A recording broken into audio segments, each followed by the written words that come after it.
Я приветствую вас, дорогие друзья, уважаемые гости и подписчики моего канала. Всем большое спасибо, что дождались нашего сегодняшнего прямого эфира. И это действительно было очень сложно перед Новым годом. Что-то сервера Google барахлят.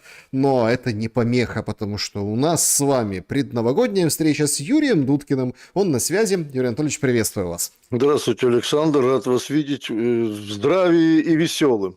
Ну и самое главное, да, вживую. Все вживую, Да, друзья. да, да, да. Всех с наступающим Новым годом, и спасибо большое, что присоединяетесь к трансляции, спасибо большое за то, что мы вместе, и за то, что, ну, знаете, вот все равно этот год, да, вот он, можно его назвать достаточно тяжелым, сейчас будем обсуждать очень такие интересные заковыки, но мы все равно рядом, мы все равно онлайн, и несмотря ни на что, на всякие помехи, преграды и все прочее, все равно мы с вами общаемся и в комментариях, и вживую, и в чате, и везде. Юрий Анатольевич, вас тоже с наступающим. Спасибо вас также, Александр, с наступающих. Всех благ вам, вашей семье и всем нашим дорогим зрителям. Друзья, всем большое спасибо еще раз. Формат неизменен. Как всегда, анонс нашей встречи в сообществе YouTube, в клубе зрителей, в телеграм-канале и в чате можно оставлять свои вопросы заблаговременно. Спасибо за QR-код. Поддерживайте донатом, поддерживайте добрым словом. И, конечно, не забудьте поставить лайк. Такой предновогодний лайк. От сосны иголочки будем обсуждать то, что осталось от, скажем так, политики, военно-политического руководства Украины на протяжении этого года, потому что сейчас произошел некий переворот доски. А все связано с чем? С вот этим всем валом новостей последних суток, может чуть больше, по поводу удара по резиденции Путина. Был, не был. Ух, как интересно. Реакция Трампа, реакция мира. Моди написал, Арабские Эмираты. Значит, опрос сегодняшнего эфира звучит следующим образом. Был ли удар по резиденции Путина? Варианты. Был, но не по резиденции. Нечто серьезное, что-то атаковали, поэтому, ну, вообще по Кремлю били, а такой реакции раньше не было, представляете? А сейчас вот эта реакция стала возможна. Второй вариант. Был, Зеленский все знал. Был, Зеленский не знал, третий вариант. Или еще один вариант, не было. Это все ИПСО-повод для россиян раскрутить, собственно, историю с, ну, там, военными ответами, смену руководства Украины. Там много сейчас есть вариантов, да, на столе. Как вы ответите на вопрос, был, не был, был ли в курсе Зеленский? Ну, Александр, давайте так. Я сразу отметаю всевозможные сплетни, инсинуации там и так далее, и тем более обсуждать то, что сказал Зеленский. Конечно, удар был. 91 беспилотный летательный аппарат с суммарной мощностью 5 тонн взрывчатого вещества, суммарная мощность была на этих беспилотниках, были направлены в Новгородскую область, а именно на резиденцию президента России, расположенную в Валдае. Валдай, так вот я маленький экскурс проведу для наших зрителей, для президента Российской Федерации Владимира Путина это святое место. Он человек глубоко верующий.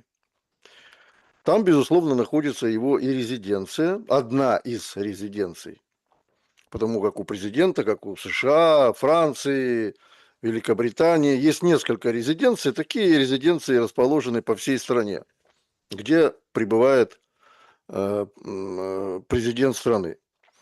Так вот, Валдай – это не просто резиденция президента.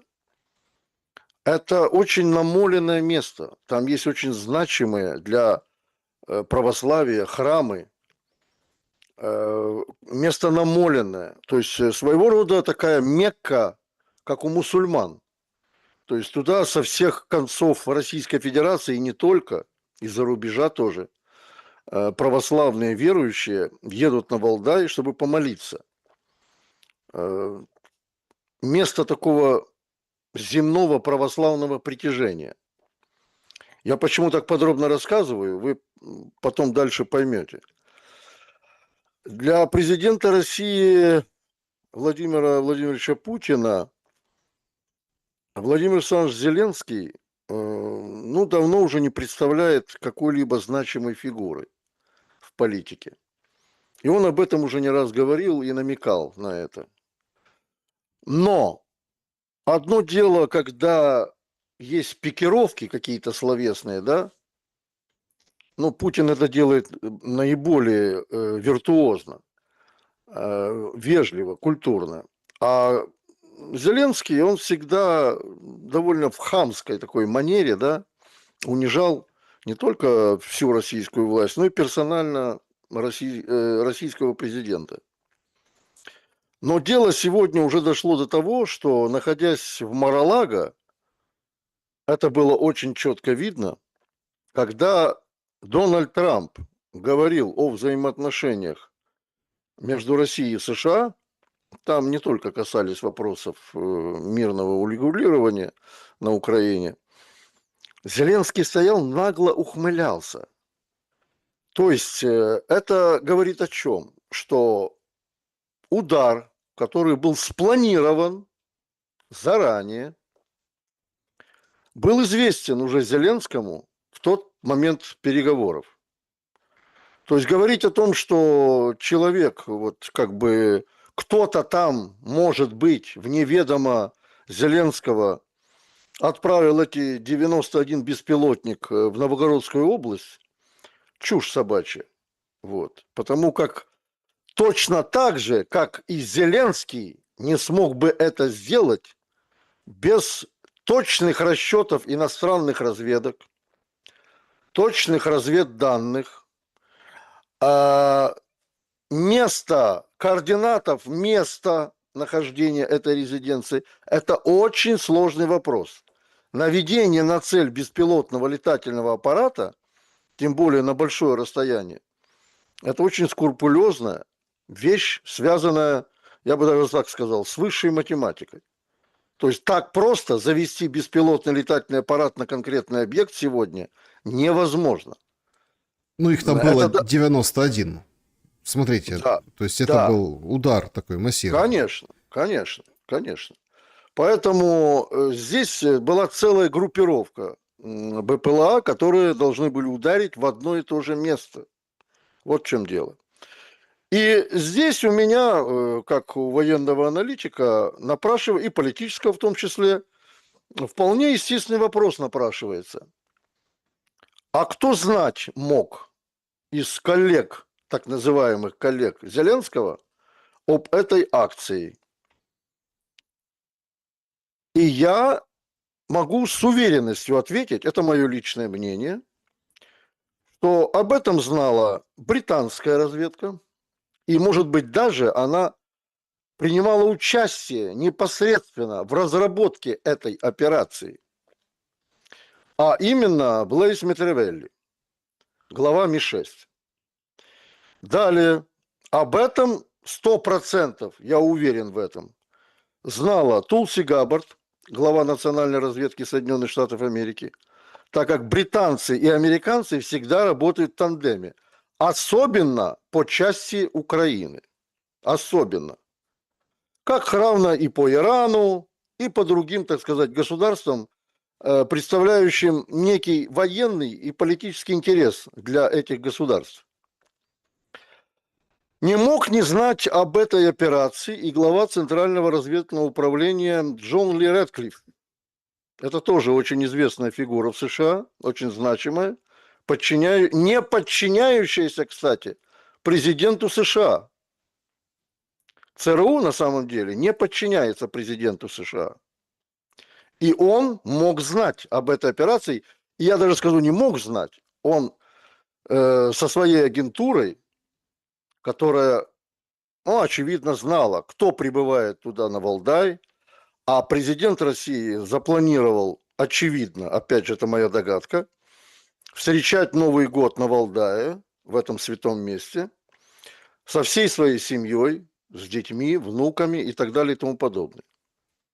И еще вчера он принимал в Кремле с докладом высшее военное руководство в своем рабочем кабинете, кстати, даже не где-нибудь в штабе группировки какой-либо, как это он делает зачастую раньше делал и делает, а именно в Кремле он собирал всех военных, еще находился на рабочем месте. То есть уже, так сказать, родственники, я думаю, я полагаю, на Валдае там были президента России. Это еще более делает коварным и устрашающим тот план, который был задуман по покушению на жизнь президента и его семьи Российской Федерации. Не мог не знать об этой операции еще один важный клиент Зеленского в снабжении его разведданными. Это глава французской разведки Николя Лернер. Почему я о них говорю? Потому как все эти государства обладают не только спутниковой разведкой, Великобритания, Франция, США, но и обладают широкой сетью нелегалов, которые, кстати, в том числе находятся и в Российской Федерации, и в других государствах, получающих оттуда определенную информацию. Вот. Кстати, в марте этого года в России был арестован один из высокопоставленных дипломатов, есть видео в интернете, который, кстати, всячески препятствовал тому, когда президент Российской Федерации совершал визит в Соединенные Штаты. Передачей определенных данных, представляющих для России информации особой важности. Ну и, скажем так, я здесь немножечко, может быть, пофантазирую, но мои зрители меня простят. Когда господин Трамп говорит по телефону с господином Путиным, то он либо не знал, ему не доложили об этой акции, а это было вчера 2 раза в сутки, они говорили по телефону. Либо президента Соединенных Штатов обманули, скрыли от него эту информацию. Те лица, которых я упомянул выше. Мгм. Это очень интересно. Это уже было, а я повторюсь, Александр, это уже было, когда господин Трамп, поссорившись, ну не поссорившись, а значит, выдержав вот эту вот грубость Зеленского в феврале 2025 года, заявил, что он прекращает поставлять Украине финансы и разведданные. Разведданные не были прекращены в поставках своих. Нет, ну на сутки были, и сразу проблемы начались в Курской области, мы это помним. Естественно, но это не значит, что они были прекращены. То есть в этом даже президента США не поставили в известность, что данные были, поставка разведданных для ВСУ была возобновлена. Об этом Трамп не знал. И он об этом сам потом говорил, что соответствующие лица понесли наказание. Так вот, завершая вот эту часть вопроса, большого вопроса, потому как на сегодняшний день, я считаю, это мое личное мнение, господин Зеленский – это смертник. Это не жилец. Все. Вчерашнее заявление министра иностранных дел Лаврова, которому поручил Высший совет обороны Российской Федерации, сказал, что цели уже определены для ответного удара. Ну, целью могут быть не только объекты, где принимаются какие-либо государственные решения, а это могут быть и конкретные лица. Поэтому я не поставлю на кон за жизнь Зеленского ломаного гроша на сегодняшний день. И этот удар, не думайте, что он будет нанесен сегодня, завтра, под елочку там и так далее. Он может быть нанесен сокрушительный и колоссальный, и, возможно, даже по центру Киева в течение там предстоящей недели. А может быть, через час. Об этом никто не знает. Поэтому Зеленский сегодня... Почему я говорю, что он смертник? Смертники обычно сидят в камере и ждут, пока их вызовут на казнь. Иногда месяц, иногда полгода, иногда 5 лет. Такие вещи тоже были. Но они готовятся, они знают. А вот человек, который ездит по миру, боится даже заехать в свою страну, где он считает себя президентом, но на самом деле диктатором. Он мечется по всему миру и не знает, где скрыться. Его найдут в любом случае. Вот в этом все несчастье, которое свалилось из-за такой алчности, непомерной алчности самого господина Ну, Зеленского. то есть вы считаете, что все серьезно, и как бы вот это вот то, что вчера вечером появилось, то, что Медведев опубликовал, эта охота на Зеленского началась. Конечно. А что здесь может еще вызывать какое-либо сомнение?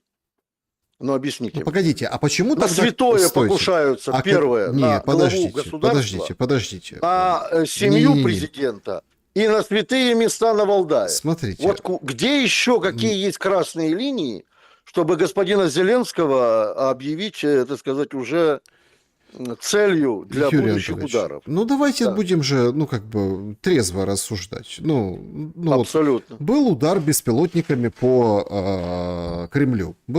Был. На святое, на Кремль. Во-первых, не по А, Кремлю, а по Сенатскому дворцу. Вы знаете, что такое Сенатский дворец? Он огромен.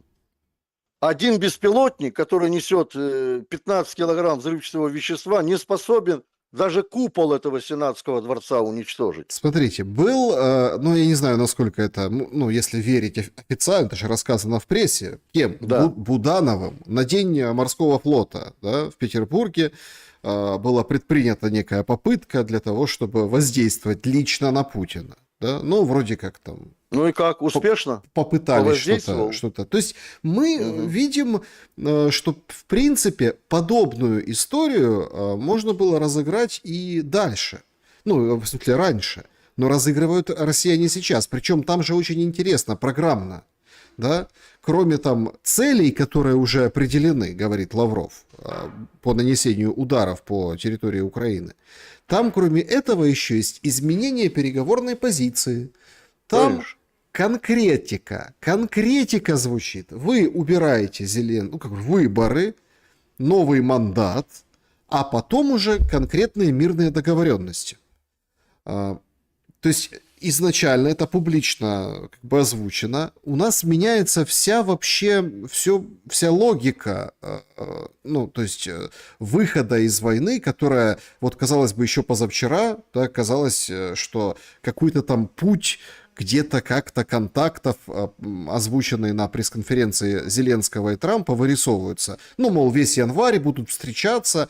А какой смысл сейчас встречаться январь? И не дискредитирован ли вот этот процесс миротворчества Трампа и встречи Зеленского в Мар-а-Лаго сейчас полностью? Во-первых, и Зеленский, и его, скажем так, подпевалы в Европе на сегодняшний день обрушились с некими заявлениями, что это ложь, что это фейки, никаких ударов не было. Ну, послушайте, мы живем же ведь не столетия назад, да? Мы живем в 21 веке.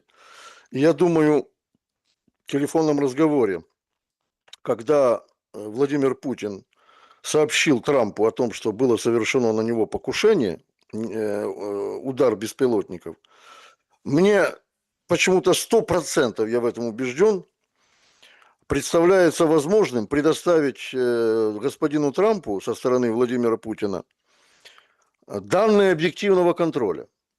А то, что эти территории Украины, Российской Федерации, точно так же, как территории Соединенных Штатов, находятся в поле зрения средств наблюдения, космического наблюдения, то это не представляет никакой сложности. То есть разоблачить вот эту вот ложь ложью, да, которую выдают сегодня в Европе и сам Зеленский, ну, в принципе, разоблачить это нет никакой трудности не представляет. Теперь по поводу того, что вы сказали. Хорошо, если это все рушится, так кто в этом виноват? Это Путин виноват? Ну, если Ну, вы же разрушает, помните эту песенку, ну, если да? разрушает это Зеленский, значит, это ему нужно, чтобы это все разрушить. Это ему нужно, это Зеленскому нужно. Это не Путин разрушил Банковую, хотя еще не вопрос, еще не вечер, как говорится. Ответочка будет. А это Зеленский отправил 91 беспилотник на резиденцию Путина. Ну так, простите, давайте мы не будем философствовать на эту тему. Зачем, кому это выгодно? Да понятно, кому выгодно. Зеленскому. Ему выборы не нужны. Я говорил об этом уже 1000 раз. Не нужны ему выборы.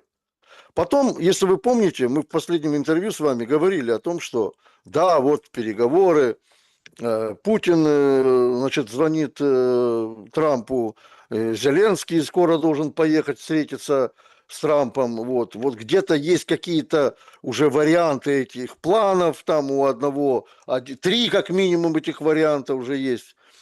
То есть где-то Трамп уже выступает с речью пламенно и говорит о том, что вот-вот-вот мы уже готовы, так сказать, предметно там, и за исключением там 2-3 пунктов, говорить о том, что мы можем подписывать этот договор мирный.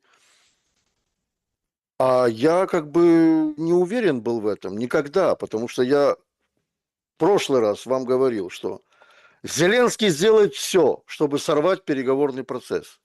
Любой провокации, да, вот покушение последнее на генерала Генерального штаба Вооруженных сил Российской Федерации, даже это покушение как-то со стороны российской власти осталось, ну, таким второразрядным, что ли, хотя это кощунственно звучит. Жизнь человека каждого это трагедия. Но когда покушаются на жизнь верховного главнокомандующего, что хотят, во-первых, те, кому подчиняется Зеленский?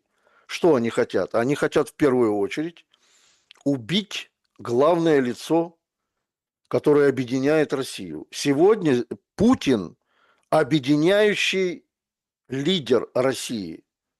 Это очень важная вещь. Мало кто на это обращает внимание, но действительно по последним данным в ЦИОМ более 80% поддерживают политику Владимира Путина. Это первое. Второе. Если бы это, не приведи Господь, случилось, вы себе можете представить, у Запада и у США в том числе, я не сбрасываю со счетов эту страну, которая является главным врагом России, говорил и буду говорить об этом, есть маленький тайм-аут, чтобы завести в Россию тех, кто будет ее разъединять, делать всевозможные вбросы, порочащие российскую власть, проводить политику, значит, межконфессиональной вражды. А Российская Федерация – это многоконфессиональное государство, где существует множество религий, и они также сегодня объединены вокруг российской власти, что самое интересное. Все религии в России равнозначны в своей деятельности, все, значит, конфессии, и они объединены российской властью. Вот в чем дело. Поэтому взорвать изнутри Россию – это главная задача. И то, что это было сделано именно с помощью Запада, у меня не вызывает ни малейшего сомнения. Ну, опять-таки, доктрина, понимаете, существует. То есть да. можно же доигрывать эту историю, да, как бы по поводу ответа Российской Федерации, вот как человек военный, каким вы его видите? Вы знаете, я давно уже не служу. Как-то помните в 12 стульях? Вы в каком полку служили? А я, говорит, вообще не служил. Но я служил, конечно. Я себе представляю, скажем, некоторые технические параметры. Представляю только. Не знаю, а представляю. Параметры того оружия, которым обладает на сегодняшний день Российская Федерация. То, что будет использован Орешник, который встал недавно на боевое дежурство не только в России, но и в Республике Беларусь, это однозначно. Он будет использован. То, что эти удары могут быть использованы, ответные удары, не только по Украине, но и по некоторым европейским государствам. Но я конкретно говорить не буду, по каким. По тем центрам принятия решений, да, которые способствовали вот этому покушению на российского лидера. Я не исключаю такой вариант. И третье, конечно, что удары могут быть нанесены по конкретным лицам украинской верхушки, эстеблишмента так называемого, которые непосредственно не только были заинтересованы, разрабатывали и проводили эту операцию. А то, что Зеленский ее одобрил, у меня в этом нет никакого сомнения. Вот такая вот ситуация, Александр. Юрий Анатольевич, если мы попробуем разобраться, а какой этап сейчас на фронте? Вот мы видим здесь по большей части, конечно, там военно-политическая игра, вот эта вот переговорная в том числе игра. Маралага вообще по-другому сейчас выглядит. Но с другой-то стороны, погодите, прав один из моих спикеров вчерашних, что так это только и нужно Зеленскому. Представьте, охота на Зеленского, его еще больше будут поддерживать в Украине, представляете? Это вот такой эффект, как вышеупомянутого вами овального кабинета, вот этого скандала, или этой, ну, ссоры, или как повздорили, помните, в начале уходящего года. Ну, так получилось, что народ начал поддерживать и хулить Трампа, и рейтинг подрос у Зеленского. То есть на это идет вот такой ситуативный расчет. Александр, когда речь идет о политической перебранке, о словоблудии каком-то, и даже об оскорблениях, это одно, поверьте мне. Но если в центре Лондона, ну, я так апокалиптическую картинку вам такую нарисую, для психологического восприятия, взрывается штаб-квартира Ми-6 с помощью ракетного комплекса «Орешник», вне зависимости от времени суток. Психологический эффект от этого будет молниеносный. Там уже будет не до поддержки Зеленского, о нем вообще забудут. От него начнут отрекаться, Александр. Так Все те, кто его не поддерживал. отрекся. Ну вот смотрите. Так, я же вам говорю, когда это случится. Я просто к чему? Это ведь очень важный момент. Он дома у Трампа был. Ну Это все происходило, когда он был дома у Трампа, понимаете? Да. То есть он перед ним там разыгрывал эту историю, тулил эти 20 пунктов, Трамп не повелся, он его пропихивал 20 пунктов, там референдум какой-то. Но Трамп вообще как бы ухом не повел на референдум, на 20 пунктов. Вы же видите, какая история. А в этот момент происходил вот этот срыв.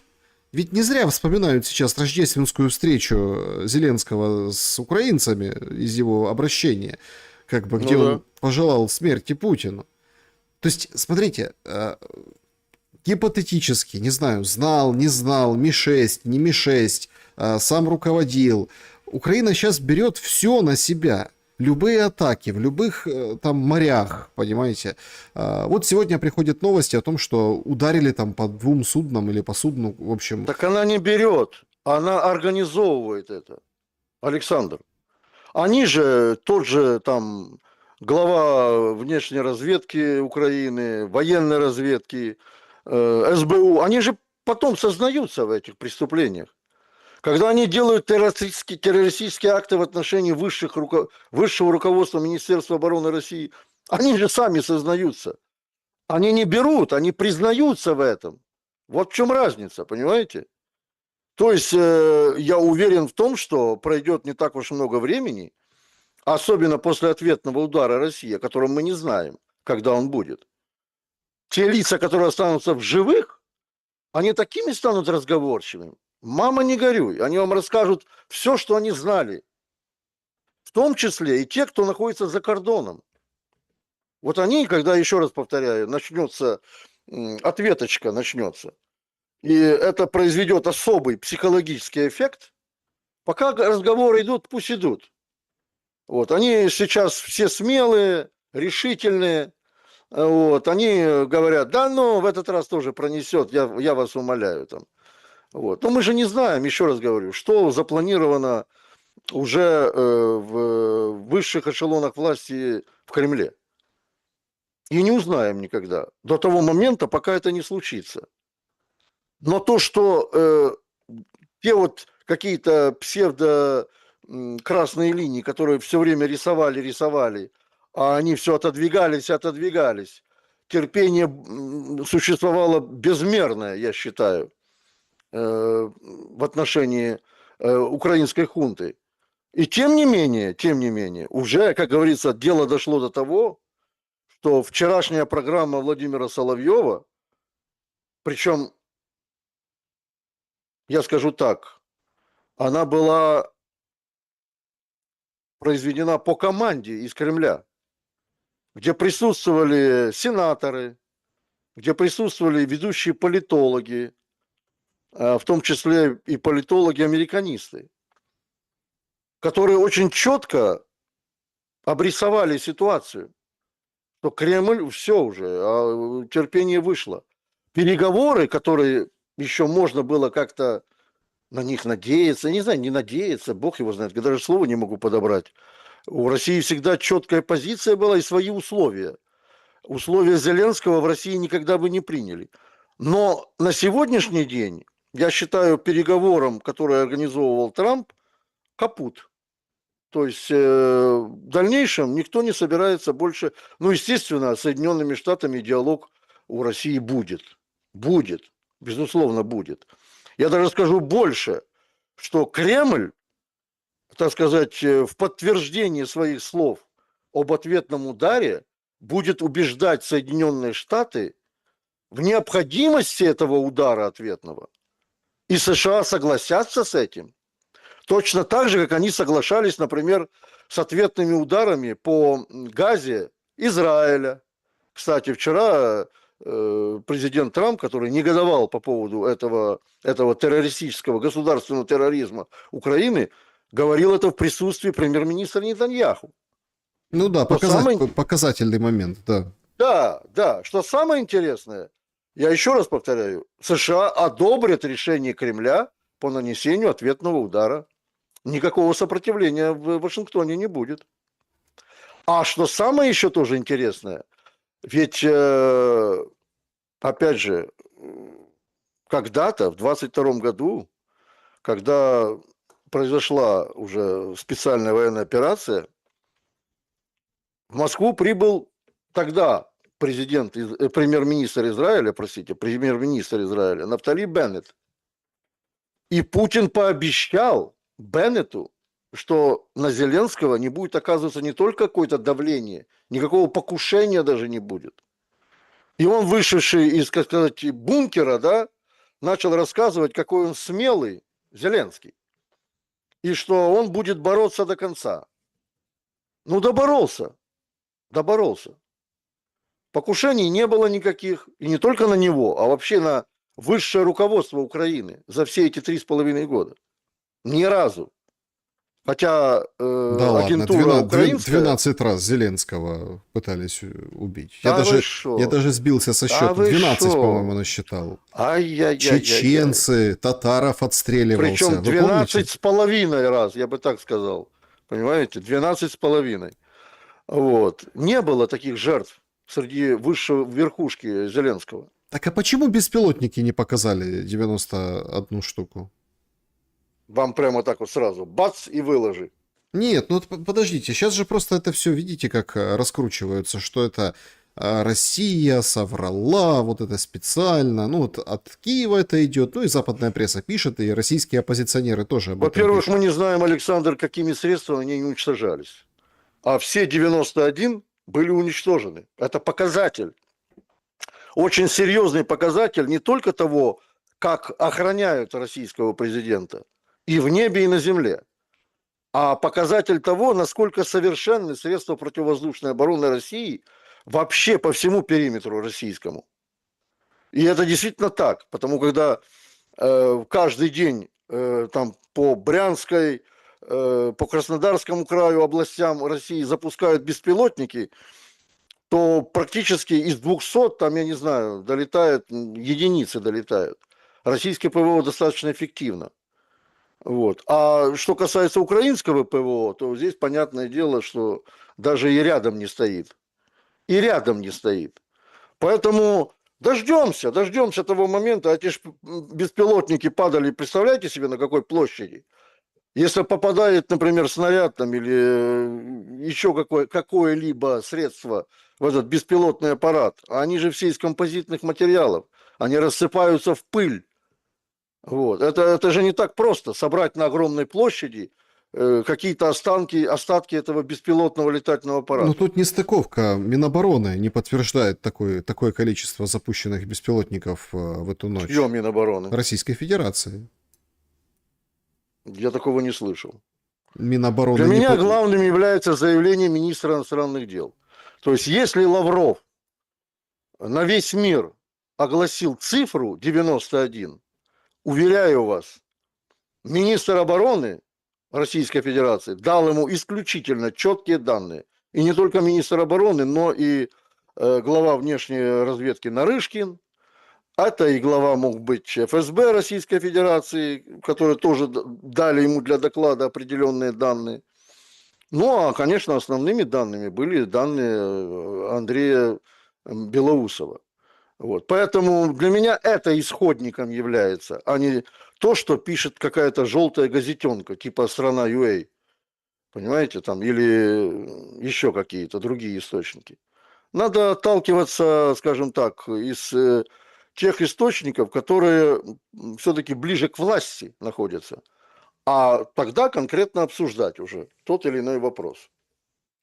Значит, окей, как тогда эта ситуация, в которой сейчас мы находимся, и в которой мы, еще раз подчеркну, меньше, чем за сутки оказались, отражается непосредственно на ходе боевых действий? Я, конечно, понимаю, что у людей, возможно, такое предновогоднее настроение, люди действительно будут желать мира пуще прежнего, потому что коллективно на Новый год чудо не произошло в Мар-а-Лаго, не случилось, да. Получается, вы подчеркнуто утверждаете, что Зеленский добился своего. Ну, задача же какая была? Продлить войну. Вот сейчас это как бы очень все четко и ясно. Война продлена, срок неопределенный, переговоры все на паузе, все ждут вот этот ответ Российской Федерации, все сейчас нацелены вот именно на это. Но на фронте происходит умопомрачительное. Сегодня объявили сразу с 2 областей эвакуацию заселенных пунктов Днепропетровской области и Черниговской области, Новгород-Северский, вот там, в том районе, да. Черниговский фронт давно молчал, только вы периодически его вспоминали в наших с вами разговорах там, да? По субботам. Сумы, опять какие-то новые 2 села. Меньше 20 километров осталось. Новые 2 села в приграничье, как новый фронт, продвижение на тех, там, сокращение дистанции до областного центра. И это мы не называем основные такие вехи, да, там, Купянск, который, как опять, мы собираем данные с разных сторон, да, которые как бы вернули определенные позиции, которые были утеряны российские войска. Но Сырского включи, послушай. Он говорит, что он и в Покровске до сих пор, и в Гуляйполе до сих пор, и в Купянске там наступление идет. В общем, такая идет определенная какофония. Если все так как бы как есть, то зачем новая эвакуация? И как вы, какие выводы сделаете от тех событий на фронте, которые мы видели в 25-м уходящем году? Ну, к концу 2025 года, безусловно, боевые действия активизировались, причем значительно активизировались. Много есть данных по этому поводу, и их приводит сам Путин, и приводят командующие направлениями российской армии. Вот. Что интересно, что всевозможные командиры и командующие украинской армии вообще об этом молчат. Вот то, что они находятся там в Покровске, да, как они говорят, красноармейские, ну, пусть говорят. Есть такая программа даже на телевидении. Пусть говорят. Вот. Но то, что 6 населенных пунктов только за последний период освобождены, крупных населенных пунктов, это факт. Трамп заявил вообще, вот буквально недавно при встрече с Зеленским, 26 тысяч за месяц уничтожено украинских солдат. 26 тысяч. Ну, это Трамп говорит. Он, наверное, лучше знает. чем Зеленский. Ему докладывают, его разведка докладывает, сколько погибло украинских солдат, а Зеленскому не докладывают. Вот кто ж в этом виноват-то? Вот. То, что по направлениям Чернигова, Харькова, Краматорско-Славянской агломерации, Запорожской агломерации и так далее будут идти в 2026 году просто ожесточенные бои, это однозначно. То, что Днепропетровск, Харьков, Запорожье, Херсон будут потеряны Украиной в 2026 году, я тоже в этом не сомневаюсь. Потому как время, опять же, вот время такая валюта интересная, да, что если там, скажем, доллары, рубли, гривны, их можно где-то там заработать, потерять, потом снова заработать. Время нельзя заработать. Вот оно дается, да, человеку, тем более политическому лидеру. Он должен это время использовать эффективно и максимально с пользой для себя, как верховного руководителя, и для своего народа. Зеленский тратит время вот день до ночи, вот сутки прочь, лишь бы отсидеть. А если еще удастся выклинчить какие-то суммы, не суммы, а суммы с двумя «м», то суммы уже не удастся выклинчить. То денежки, конечно, для него в первую очередь важнее. Время плевать на то время, плевать на украинский народ. Зачем это ему об этом думать? Он не живет последний месяц на Украине со своей страной. Он не живет. Он ездит по Европе, по США и так далее и тому подобное. Точно так же, как и его слуги, Умеровы и прочие. Они не в Украине живут и работают. Я задаю вопрос, чем занимается у нас премьер-министр Свириденко? Ну вот конкретно чем? За какой сектор она отвечает в работе правительства, как премьер-министр? Что она сегодня, с кем она сегодня говорила, из каких министров? Где это в средствах... Я тщательнейшим образом просматриваю средства массовой информации Украины, нигде, ни словом, ни полсловом. А в основном, конечно, только о Зеленском, ну, конечно. А Свириденко вообще ни слова не говорят. Это премьер-министр страны. Чем она занимается? Нет, подождите, она занимается, она теняет всю эту историю с мобилизацией, теперь ТЦК в каждом селе. А это входит в обязанности премьер-министра? Ну, вообще-то да. Вообще-то премьер-министр всегда отвечает прежде всего за экономику, стабильную торговлю внешнюю, финансы и промышленность. Вот это вотчина премьер-министра. Ну скажите мне, кто в Европе из премьер-министров занимается вооруженными силами? Это не его задача. Но, тем не менее, она занимается ТЦК. Ну это популизм чистой воды. Она ровно столько занимается ТЦК, сколько я, например, занимался бы синагогой. Не занимается на ТЦК. Это все популизм, Александр. Нет, для ну, того, чтобы, подождите, для стойте. того, чтобы быть значимым. Нет, давайте значимым. так. Нет, это не значимым. Это для того, чтобы Да. на девочку спихнуть вот эти непопулярные решения, понимаете? Это все это все четко видят и просчитали. А занимаются, и Мерц занимается вместе с Писториусом в Британии, Бундесвером, и в других местах. Все занимаются. Все это дело не в том, чем кто занимается. Дело в том, что какая-то ересь с мобилизацией происходит. Журналист Владимир Бойко описывает ситуацию с Гуляйполем и говорит, что это провал, дно и ужас. Ровно практически вашими словами он говорит о состоянии дел в вооруженных силах Украины. Сырский говорит, да нет, ничего не случилось, Гуляйполе, еще воюем, все как бы так, ну, бывает такое, там где-то, не совладали, там где-то куда-то ушли, испугались какого-то обстрела, ничего страшного, война продолжается. Но Лубенец у Гордона говорит, что значительный спад произошел обращений по нарушениям по правам человека в уходящем году. В прошлом, позапрошлом было больше. Что вы думаете, А люди, видите как, они же смотрят, как ловят, бьют, отстреливаются с ножами, прячутся, бегут. То есть они на себе, на своей шкуре ощущают все прелести мобилизации сегодняшнего дня, а никто из уполномоченных людей этого не видит. Какой год был в плане мобилизации? 25-й. Зеленский, вон, смотрите, показывает на Российскую Федерацию, говорит, что у России кончаются солдаты.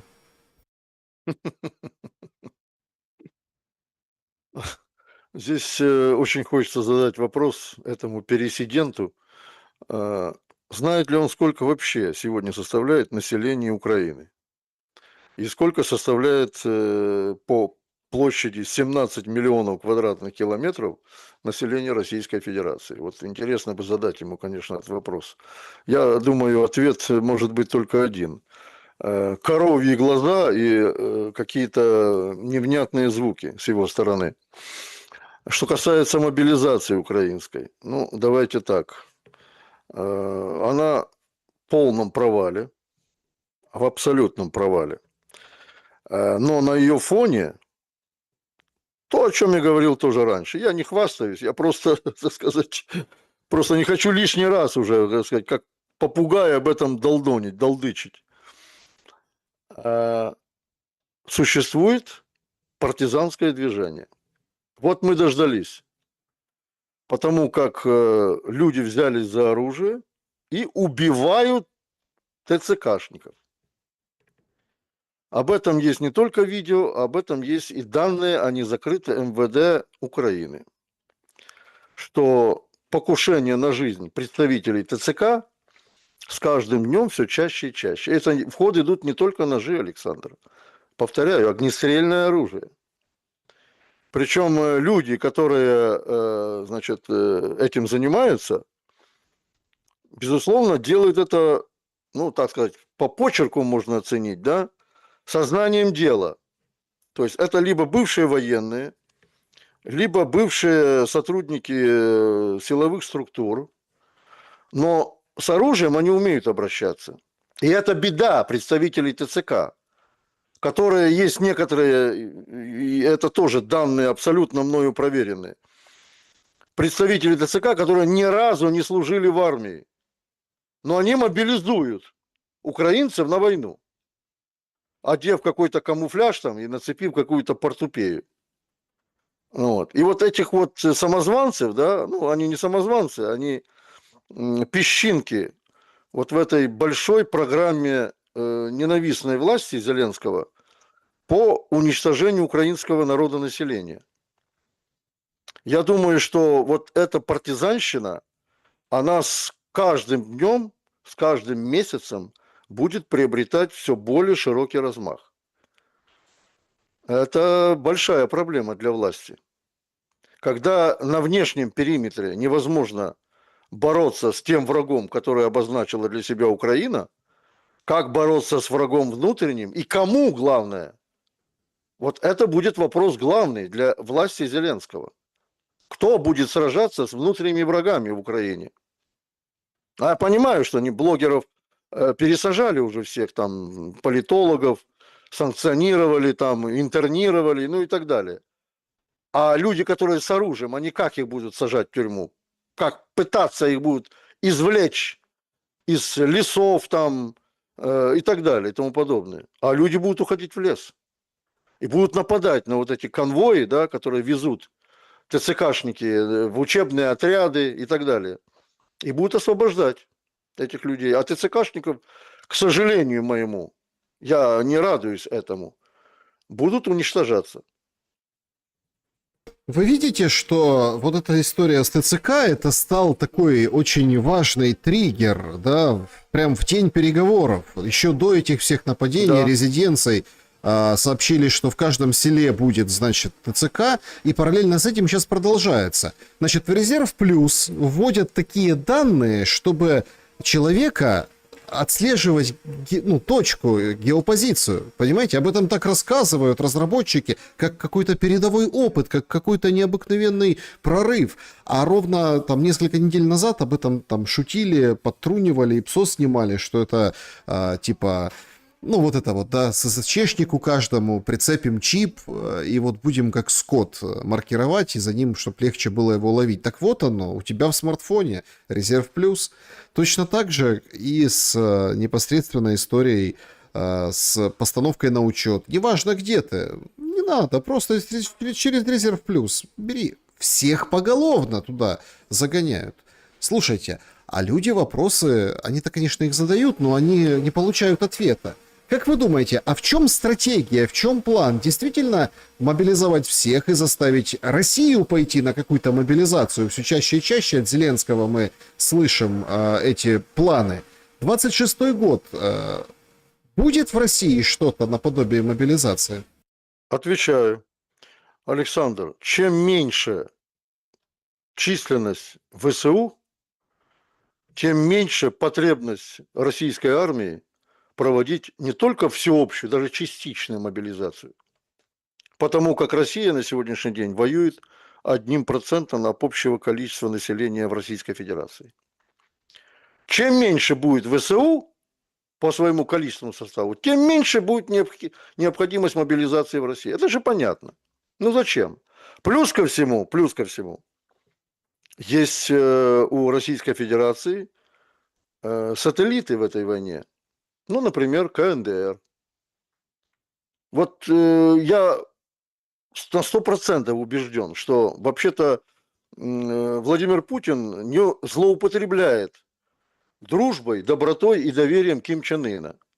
Но когда Ким Чен Ын абсолютно откровенно в своей стране, он не общается с иностранными журналистами, ему не надо кичиться, позировать и так далее.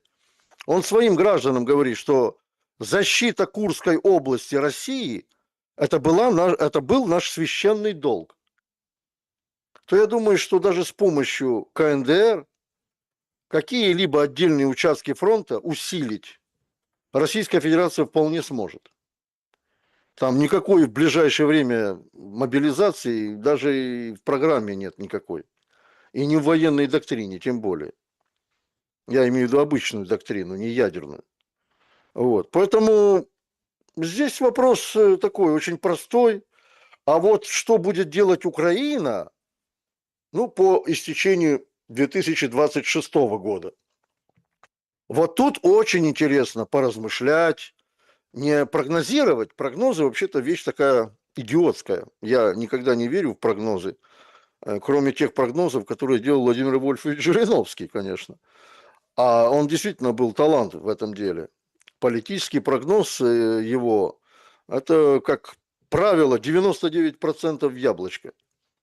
И мы сейчас вспоминаем только о том, что предсказывал этот великий российский политик. Но что будет с Украиной к концу 2026 года, а особенно с населением, народом Украины, вот здесь, как говорится, даже в преддверии Нового года, да, новогодние ночи, просто-таки не хочется впадать в какие-то серьезные драматические рассуждения, но для украинского народа 26-й год ничего не принесет, кроме бед и горя. Ну, это факты. Беды, горе, значит, миграция, потеря жилья своего, дома своего отчего, потеря всего, что нажито было за последние десятилетия. Вот это будет, к сожалению, сопровождать украинских граждан. И в этом плане я говорил и говорю, что здесь уже, как говорится, каждый за себя. Украинцам сегодня никто не может помочь.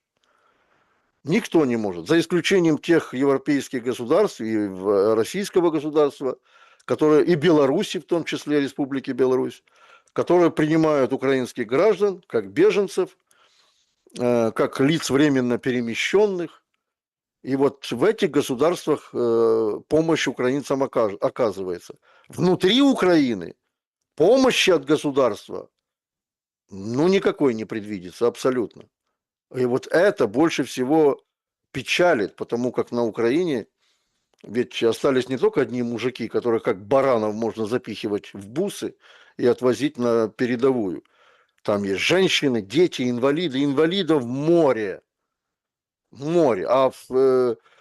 По истечении времени, с прошедшего времени, по истечении вот определенных потерь, боевых действий, инвалиды войны просто кишмя кишит.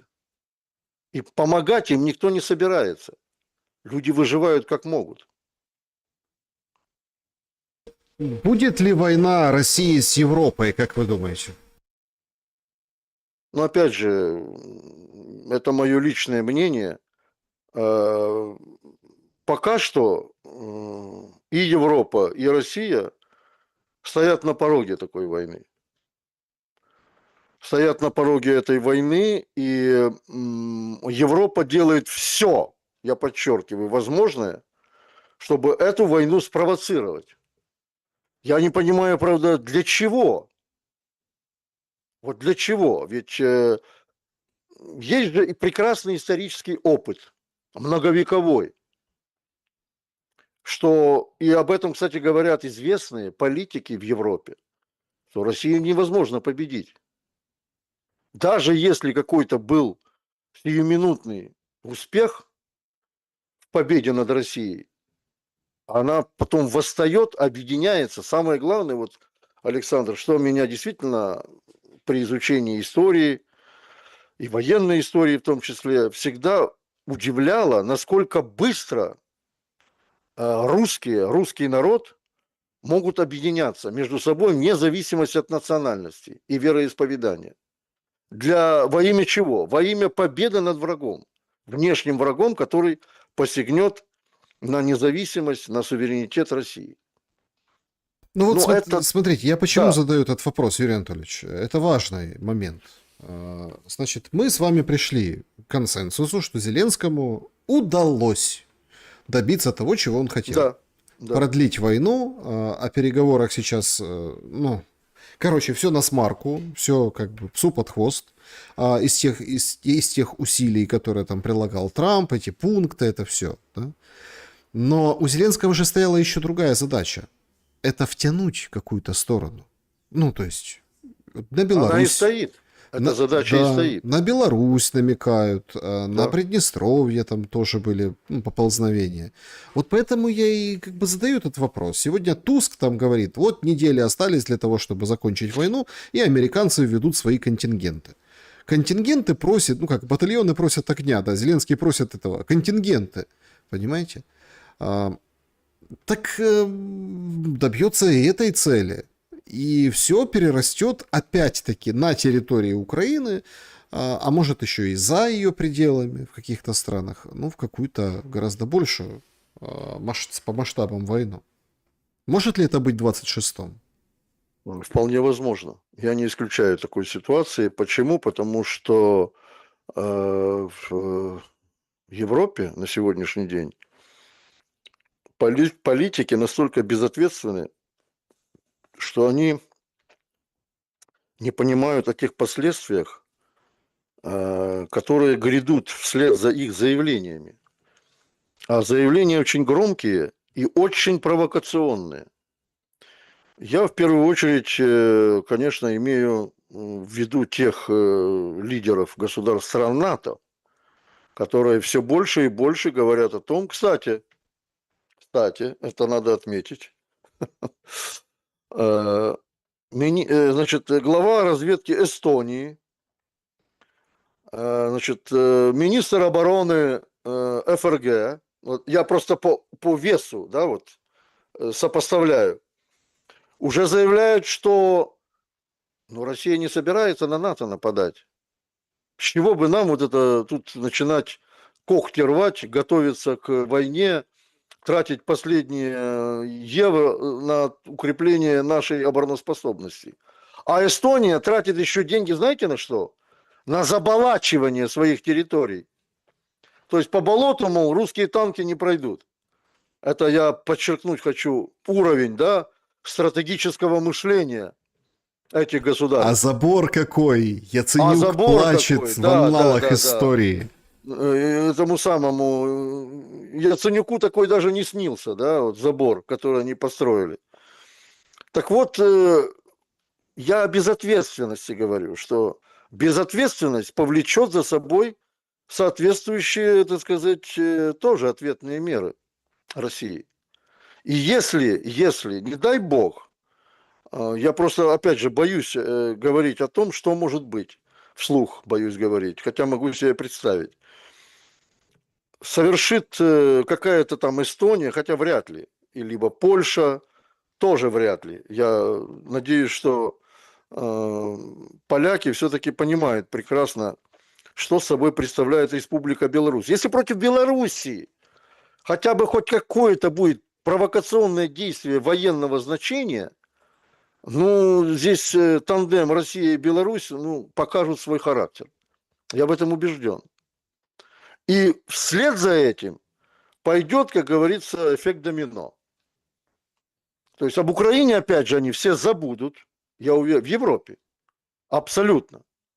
Вот. Каждый будет за себя, а то, что в НАТО, значит, на сегодняшний день с приходом Трампа, скажем так, определенная чехарда, связанная прежде всего с покупкой оружия американского, которое некоторые члены НАТО не хотят покупать.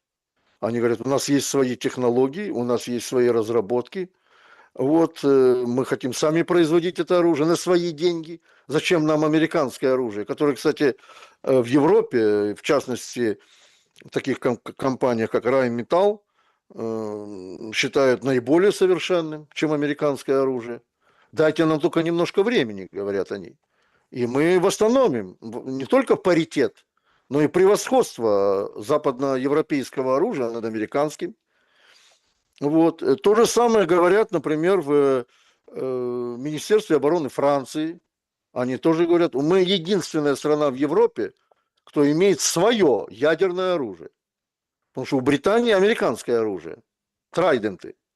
И без американцев нажать кнопку «пуск» этой ракеты британцы не могут. А вот французы, они не только разработчики своего собственного ядерного оружия и своих носителей ядерного оружия.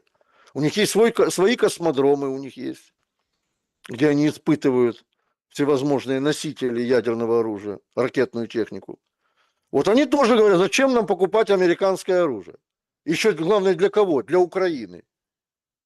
Ну, то есть там есть определенный дисбаланс во мнениях. Вот. И каждый раз, когда Трамп заявляет о том, что из года в год, значит, вы будете платить больше в НАТО за эту безопасность, потому как бюджет сегодня НАТО на 3/4 состоит из американских денег, то, конечно, в дальнейшем Трамп или кто-либо другой, который будет после Трампа, это, скорее всего, будет Джей Ди Вэнс, я почему-то в этом уверен, вот, они в дальнейшем также будут напрягать Европу с тем, чтобы они раскошеливались, а не надеялись на то, что Соединенные Штаты в случае войны с Россией, Европы, будут ее защищать. Смотрите, сейчас как бы Кита Келлога уже нет, он же Ну да, лучшее ПВО, да? Кит Келлог, лучшее ПВО да. для Киева. Зеленский анонсировал 3 числа советники с лидеров стран коалиции желающих собираются в Киеве. 3 числа, в субботу, вот сейчас. Значит, потом, говорят, встретятся лидеры коалиции желающих. Но с 31 на 1 или с 1 на 2, а там поди знай, анонсируют и уже готовят какой-то массовый удар. Понимаете, в чем как бы цинизм этой ситуации? Люди в Киеве, люди по стране, без света, люди, ну, действительно в тяжелейших условиях находятся. А вот эти шкуры будет защищать какой-то там гости какие-то, да, со стороны Европы. В надежде на то, что, ну, понятно, Россия же бить не будет, у нас такие гости приехали, представители разных стран. А защиту от ПВО, ну, ПВО, по Фрейду оговорка, извините, защита от ПВО получилась у меня. Бывает. Нет, ну, по Фрейду, потому что так это и выглядит. Ну, вот объективно. Много же ракет попадают ПВОшных. И сейчас уже как бы, ну, все это видят и понимают, снимают. Он мужика засудили за то, что он снял. Ой, а что снял? А он раскрыл местоположение. Все, местоположение раскрыл. Он говорит, ребята, вы ПВО пульнули, она там, ну, ничего не произошло и полетела дальше, ну, одним кадром. Не, говорит, это ты вот это на врага работаешь, вражина. Ну и, в общем, вот такая история, справедливость. А защита для этих энергообъектов и всего остального у нас же, ну, раскрадена, понимаете, разокран, все, нет Да. ничего. Юрий Анатольевич, вот у меня такой финальный от меня вопрос, и пойдем к зрителям. Как вы думаете, коррупционная история украинской власти, вот она сейчас отойдет на второй план? Все будут ждать военных ответов, мощных вот этих вот вещей. Или наоборот, процесс активизируется? Ведь перед самым Мар-а-Лаго и за депутатов за такие причинные места схватили. Понимаете, в чем дело? Ведь вся эта история, давайте так в общем подведем итог, была разоблачительная история эта, инспирирована непосредственно Вашингтоном.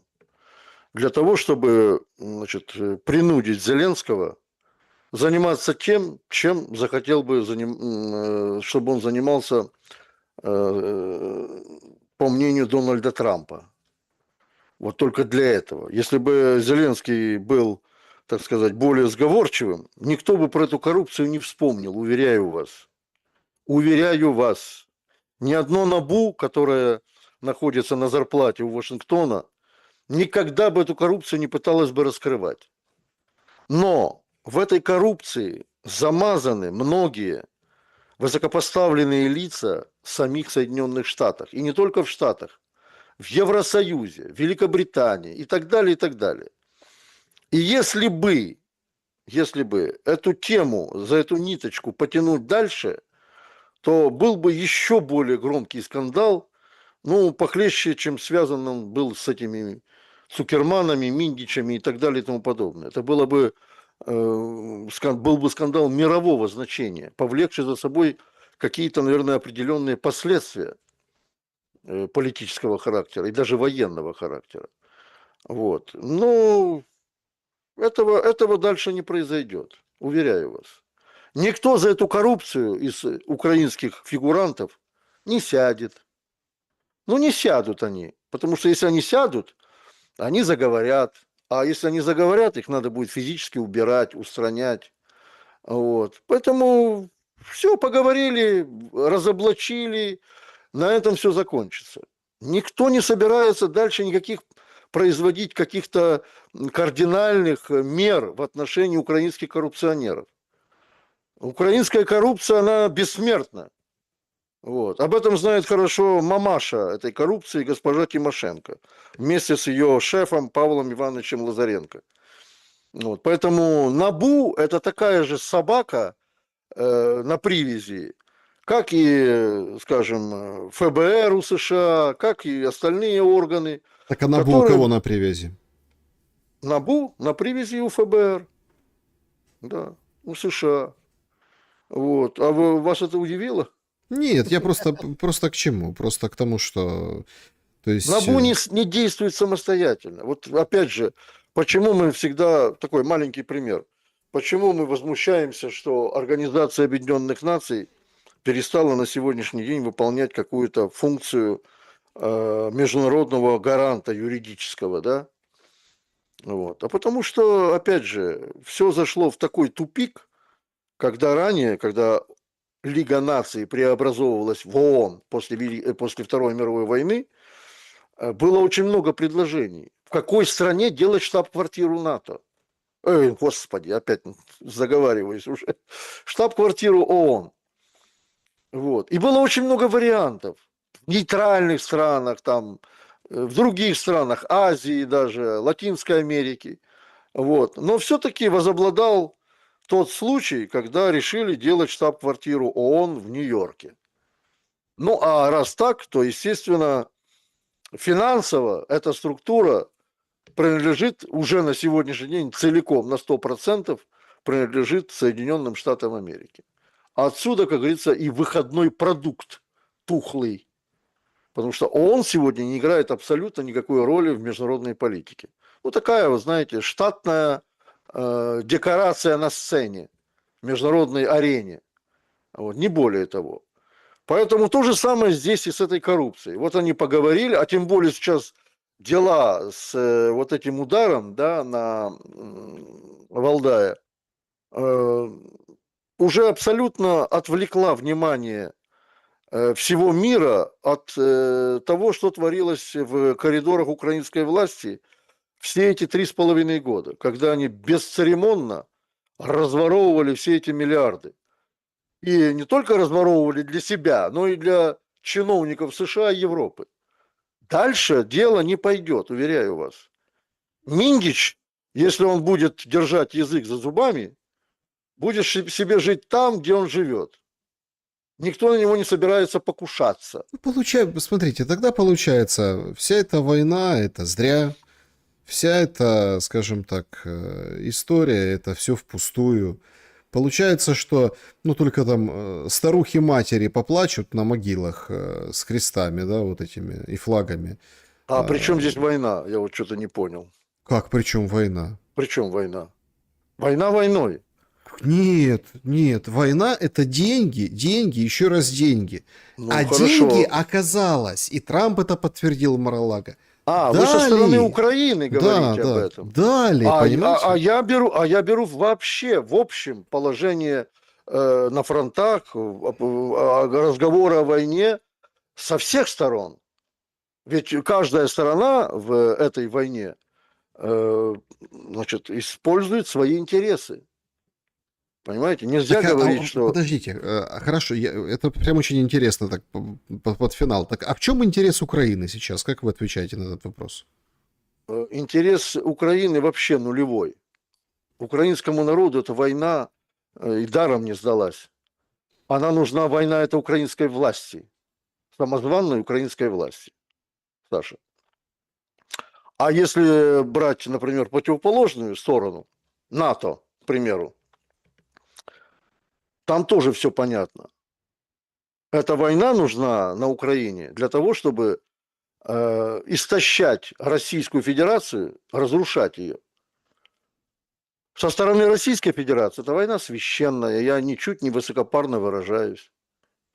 Потому как в России, может быть, даже за редким исключением тех каких-то несистемной какой-то оппозиции, которая давно уже не в России, и иностранных агентов, в целом население Российской Федерации считает эту войну священной. И российские солдаты на передовой, в том числе и военные корреспонденты, говорят о том, что российские военные корреспонденты, что Россия ведет борьбу с нацизмом. То есть это все в открытых источниках есть. То, что Зеленский хочет сохранить свою власть, ну это просто даже и не надо разъяснять, рассуждать об этом долго. Он пытается сохраниться в том кресле, в котором он сегодня сидит. Но он нам сказал, что он устал, Юрий Анатольевич. Ну, не нам, а Fox News. Говорить не значит делать, Александр. Он же шоумен, понимаете? Я устал. Ну, устал, я уходи. устал, да, я ухожу. Да, был у нас один такой исторический персонаж. И он ушел. А Зеленский не собирается уходить. А Зеленский не уйдет. Он молод и глуп. Вот в чем дело. Так, друзья, значит, давайте подведем итоги нашего сегодняшнего голосования. Всем большое спасибо, что лайки ставите. И с Новым годом поздравляете с наступающим. Был ли удар по резиденции Путина? 4% был. Зеленский не знал. Ну, не знал.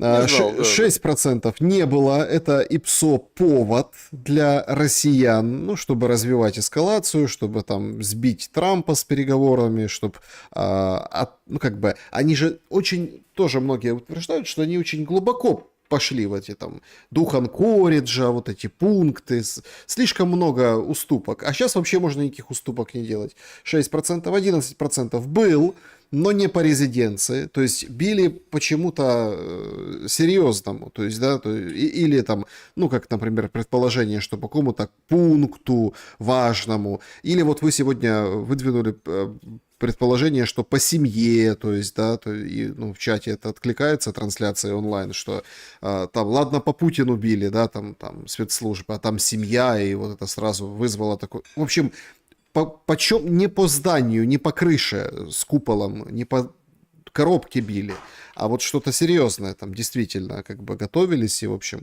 поэтому так Россия взбрыкнула. Ну и 79% считают, что удар был, и Зеленский о нем знал. То есть это все в Мар-а-Лаго, что мы видели, кушал торт Трамп, ел картошку фри со стейком, да, ну и знал, что сейчас полетит. И вот оно как бы и И полетело. ухмылялся, между прочим. Да, и ухмылялся. В общем, друзья, спасибо, что проголосовали. Давайте перейдем к вашим непосредственным вопросам. Режим Блиц, Юрий Анатольевич, вопросы Да. следующие. Василий из закрытого клуба в Телеграме, потом сообщество, потом чат трансляции. Василий, допустим, Украина признала Крым и 4 области. Как это решит проблему войны? Сущность остается прежней. В чем идея России для Украины? Все как-то зыбко и неубедительно. Проект Союза надежный был, с моей точки зрения. Обидно за бесполезные жертвы. Ну, говорить наперед, в чем, так сказать, за, против и так далее, наверное, не стоит, потому как мы стоим сегодня на историческом переломе. Вот что самое главное. Ведь когда Украине дарили на Западе, на Востоке вначале, потом на Западе отдельные территории, да, и Польши, и Венгрии, и Румынии, и Российской Федерации в тот период времени, ну, никто же не рассуждал и не знал, в каких границах будет сама Украина спустя энное количество времени. Поэтому мы на сегодняшний день находимся на изломе, историческом изломе. Идет глобальный передел мира, он еще не закончен, он может идти еще десятилетия. Поэтому что будет с Украиной в дальнейшем, я не собираюсь даже предсказывать или рассуждать об этом. И будет ли вообще такое государство? Может, это будет какое-то иное название оно носить. Это вполне возможно. Поэтому давайте поживем, подумаем. Да, еще Вот если... еще такой вопрос. Да. Юрий Анатольевич, в связи с атакой на резиденцию Путина, ваш прогноз. Первое, новичок. Второе, массовая ракетная атака по бункерам. Третье, удар орешником. Четвертое, тактическое ядерное оружие. Если у вас есть пятый ответ, то опишите его. Нет, конечно, у меня нет никаких ни пятых, ни шестых ответов. У Российской Федерации есть очень солидное, мощное, конвенциональное оружие, которое она, скорее всего, применит. О ядерном оружии речи вообще не идет. Подождите, я сейчас новостную ленту глянул. Граждане, которые прибывают в ТЦК во время мобилизации, теперь будут получать паёк за счет государства. Это кто пишет? Минобороны Украины. Да? Хотелось бы посмотреть на содержимое этого пайка. Ну, то есть, кормить будут в ТЦК. Да вы что? Надо же. Это новость вот сейчас. Не, ну если сухари и галеты являются пайком, ну, я тогда... У меня вопросов нет. Да, слушайте, вот это новость. За государственный бюджет будут С ума кормить. сойти. Вы А представляете? раньше до этого нельзя было догадаться? Еще 3 года назад? Кормить Или только будут. можно было украинских призывников То есть избивать и убивать? Нет, подождите, сначала тебя отметелят, Отметелят, бус да, засунут, отмутузят. газом задуют, А потом посадят накормят. и накормят. Да. Видите, как это? Прелесть. Макиавелли, понимаете? Макиавелли, да. Это же надо было 3 года думать, да, и до этого догадаться. Понимаете? Так, сообщество YouTube, поехали, вопросы. Да, спасибо большое. Вас, Юрий Анатольевич, поздравляют с Новым годом. Спасибо, всех тоже с наступающим. Спасибо большое. Вопрос Дудкину от Ивана. Юрий Анатольевич, кто, на ваш взгляд, сегодня может возглавить украинскую власть? Может быть, правильной была бы мысль о внешнем управлении? Реально ведь в России, ни в Европе, ни на Украине никого ведь нет, кто бы мог бы возглавить процесс объединения частей страны. Все идет к разделу, как это было в Польше в 18 веке во времена Екатерины II. Ну, на сегодняшний день в самой Украине я не вижу ни одного публичного человека, который бы мог бы возглавить Украину. Публичного, я подчеркиваю. Потому как, еще раз повторюсь, многие из тех, кто был бы способен войти в большую политику на Украине, они сегодня либо в тюрьме, либо в эмиграции. Вот. А что касается, опять же, повторяется немножко вопрос предыдущим вопросом, что будет в будущем, там, это пока что я даже и говорить не хочу, потому как мы стоим только на пороге тех событий, которые развиваются и внутри Украины, и вокруг Украины. Поэтому как повернется колесо истории против Украины или по пути развития Украины, если, дай бог, так сказать, это произойдет, никто не может предсказать. Вопрос. Зачем Зеленский так часто едет в Америку? Его там никто не ждет, а встречают в основном пилот самолета и сотрудники его же посольства. Результата все равно никакого нет от его поездок. Все уже забыли о его планах потужности, перемоги. Путин один раз слетал и решил вопросы. Всем остальным занимаются помощники и МИД. Спасибо, Дмитрий. Дмитрий, есть такое хорошее слово, называется, а в политике оно особенно ценно, лояльность. Так вот, господину Зеленскому нужно проявлять лояльность ко всему тому, что от него требуют Соединенные Штаты. Это его политическая жизнь. Как, знаете, в той электронной игре, вот все жизни истратил, и все, и ты погиб. Зеленский, когда катается в Соединенные Штаты, он берет вот эти вот, хапает жизни себе.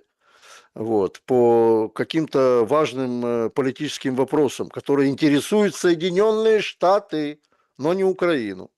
Поэтому он и будет туда ездить до тех пор, пока он будет для США интересен. Вы не забывайте, что Саддам Хусейн когда-то был тоже очень большим другом США. Значит, президент Ливии Муаммар Каддафи тоже был большим другом Запада. Но в один прекрасный момент, когда эти лидеры почувствовали, что они могут быть самостоятельными, их тут же убрали, с политической Олимпа их убрали. Вот и все.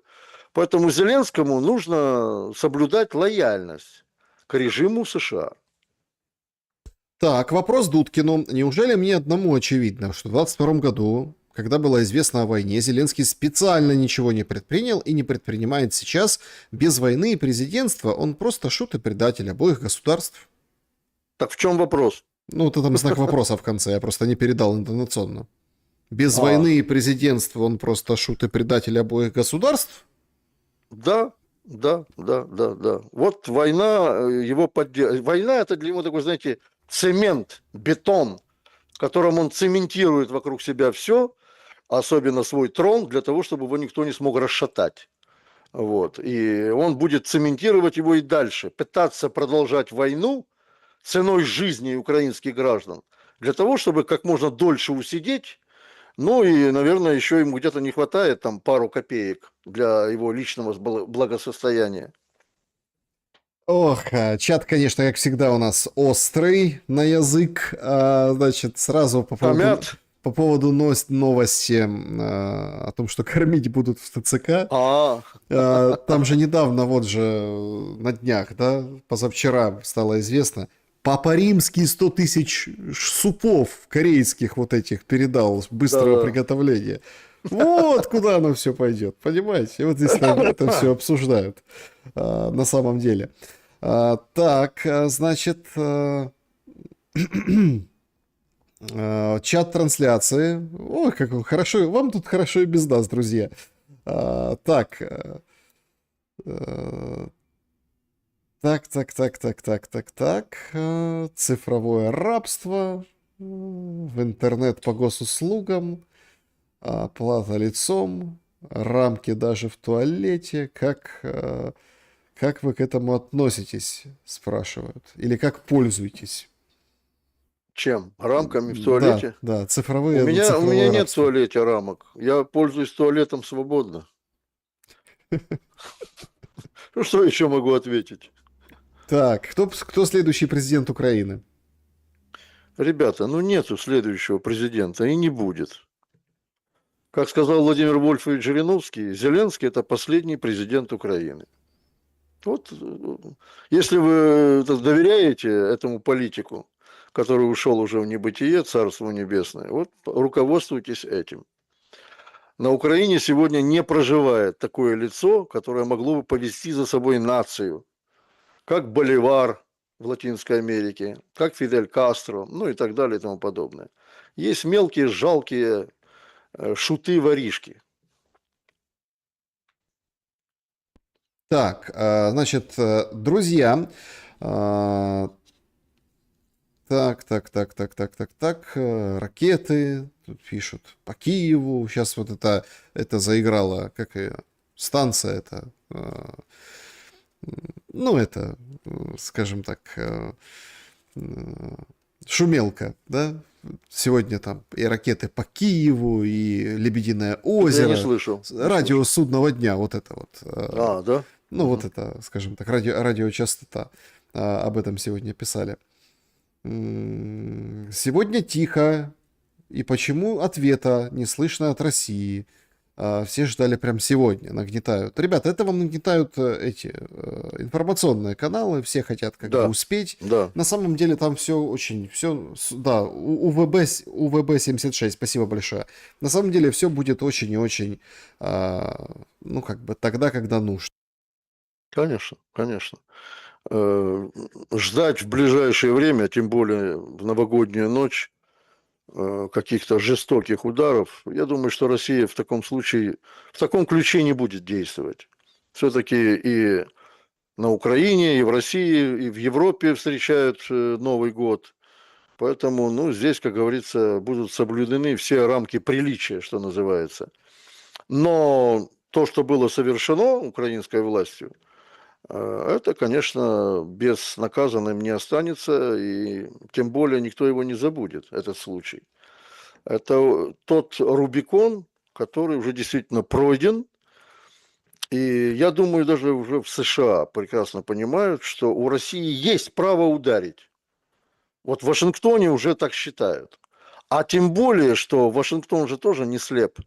Они же видят, что Китай, Индия, КНДР, Пакистан, Иран и все другие, и многие другие государства, очень теплое было такое сообщение от президента Узбекистана Мирзиёева по поводу этого теракта, что он считает недопустимым даже в условиях войны проводить подобные террористические операции.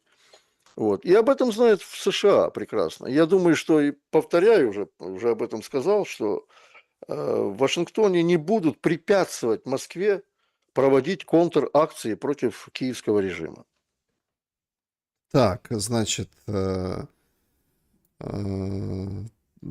если не станет Зеленского, будет неинтересно вам, Юрий Анатольевич?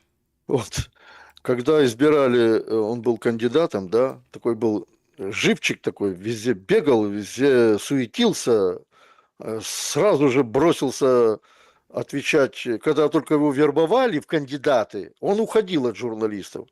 Как только Беня ему пообещал золотые горы и стопроцентное прохождение в президенты, он оживился, бегал, раздавал интервью и так далее и тому подобное.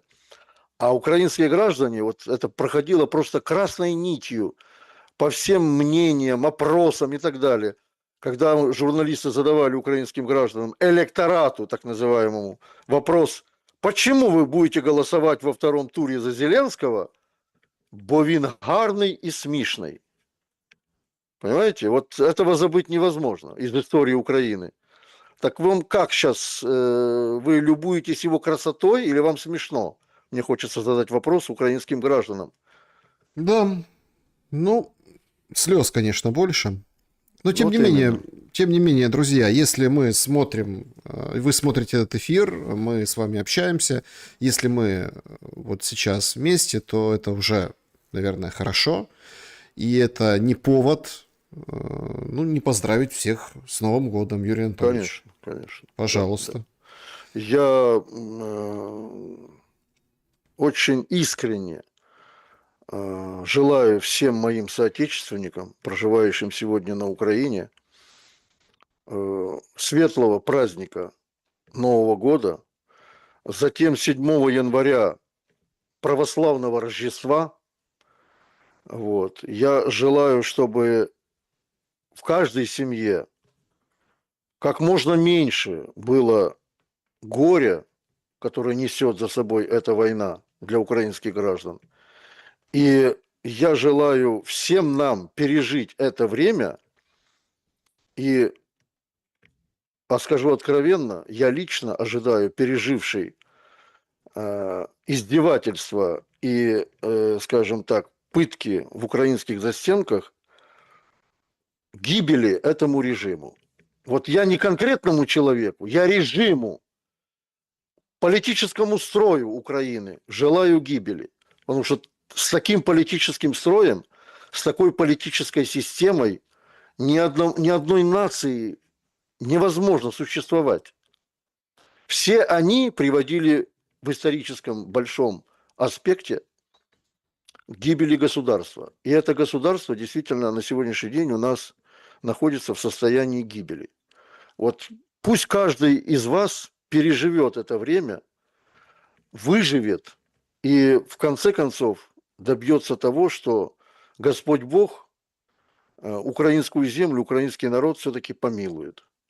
Ой, полетел, конечно, тут новостейный поток. Зеленский выполз, говорит, нет срыва переговоров, несмотря на все обвинения россиян в средствах массовой информации. Мы работаем и вообще приглашаем американских военных К нам. миротворцами стать. Да, да, да, да. Да.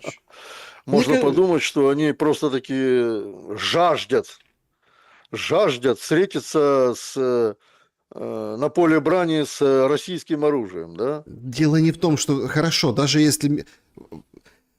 Такое ощущение, что Трамп прям сидит и жаждет, как вот помочь отправить. Я же об этом и говорю. Трамп. Но дело еще и в другом, Александр, что ведь это оглашается публично. То есть за кого держит Зеленский украинский народ? За быдло. Ну, или говоря на сленге, лохов. Как он там, помните, говорил, я ж не лох. Вот. Так он считает таким украинский народ. Что он приглашает американцев якобы для всеобщего будущего благоденствия украинского народа. А американцы думают, наверное, по-другому, я так полагаю. Я вот, знаете, о чем жалею в этом уходящем году? Вот у меня единственная жалость такая вот, ну, не то что жалость, а вот так вот, ну, в общем, неприятно мне, ну, вот потеря, это чувство-то горечи, что инопланетяне не прилетели, Юрий Анатольевич. Вот, вы же помните вот эту кампанию в США, да?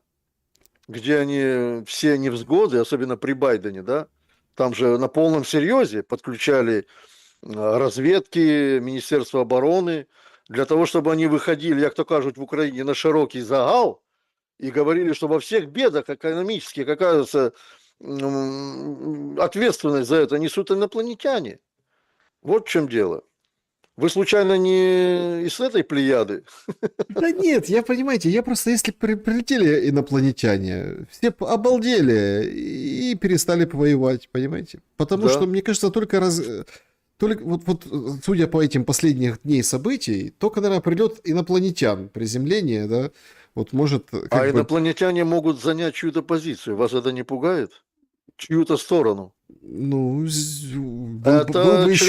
был бы еще один шанс у Зеленского. Как американские миротворцы, так вот и инопланетные, скажем так, инопланетный разум.